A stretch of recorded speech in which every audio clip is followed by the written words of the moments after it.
Everyone, আজকে একটু road যাওয়ার ছিল, তাই রোড বেরিয়েছি। আর দেখো না, এমন সময় বেরিয়েছি একবারে সন্ধে হয়ে এলো।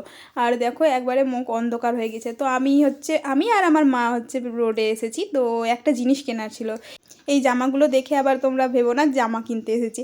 অ্যাকচুয়ালি সোয়েটার কিনতে এসেছি। তো অনেকগুলো এখন ঠান্ডা প্রায় কমেই গিয়েছে, তো তার জন্য সোয়েটারের আর সব দোকানে শেষ বললেই চলে। তো সেখান থেকে একটা সোয়েটার অনেক কষ্ট করে একটা পছন্দ হলো, তো সোয়েটার নিলাম। আর রোড বেরিয়েছি, কিছু খাবো না, তার জন্য এখান থেকে আর একটু পা হেঁটে চলে আসলাম আমি আর মা। তো সিঙ্গারা নিয়ে নিলাম এখান থেকে, আর জিলিপি নিয়ে নিলাম। তারপরে বাড়ি চলে আসলাম। আর তোমাদের এখন সোয়েটারটা আমি দেখাবো কোনটা সোয়েটার নিয়েছি। আর তোমরাও কমেন্ট করে বলো যে ভালো হয়েছে কি না। এখন অবশ্য সিজনটা চলে যাচ্ছে, তো সেই জন্য আর সোয়েটার ভালো নেই।